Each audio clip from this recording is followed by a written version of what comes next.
മലയാള cinema ലോകത്തെയും പ്രേക്ഷകരെയും ഒരുപോലെ കണ്ണീരിലാഴ്ത്തിക്കൊണ്ട് അങ്ങേയറ്റം വേദനാജനകമായ ഒരു വാർത്തയാണ് ഇപ്പോൾ പുറത്തുവരുന്നത്. മലയാളത്തിൻ്റെ പ്രിയപ്പെട്ട നടനും ഹാസ്യ സാമ്രാട്ടുമായ സലീം കുമാർ ഓർമ്മയായിരിക്കുന്നു.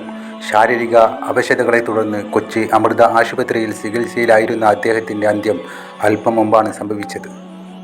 കഴിഞ്ഞ കുറച്ചു വർഷങ്ങളായി കരൾ സംബന്ധമായ രോഗബാധയെ തുടർന്ന് അദ്ദേഹം ചികിത്സയിലായിരുന്നു.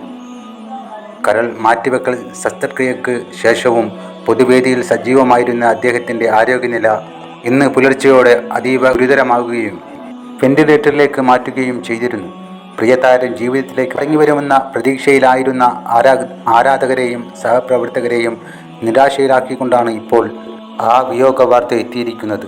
മിമിക്രി വേദികളിൽ നിന്ന് തുടങ്ങി 3 പതിറ്റാണ്ട് കാലം മലയാള സിനിമയുടെ നിറസാന്നിധ്യമായി മാറിയ പ്രതിഭയായിരുന്നു സലീം കുമാർ.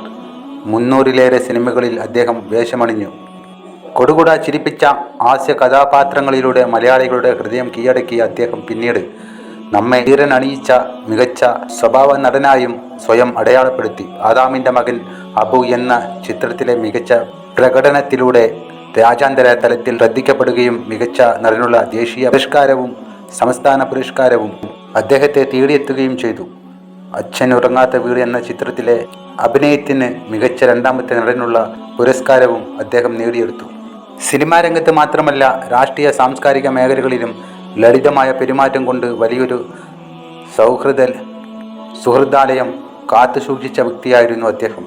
നാട്യങ്ങളില്ലാത്ത ആ ലാളിത്യം തന്നെയാണ് സലീം കുമാറിനെ മലയാളികൾക്ക് സ്വന്തം കുടുംബാംഗത്തെ പോലെ പ്രിയങ്കരനാക്കിയത്. ചിരിയുടെ ആ രാജാവ് ഇനി നമുക്കിടയിലില്ലെങ്കിലും അദ്ദേഹം സമ്മാനിച്ച അനശ്വരമായ കഥാപാത്രങ്ങളിലൂടെ സലീം കുമാർ എക്കാലവും മലയാളികളുടെ മനസ്സിൽ ജീവിക്കും.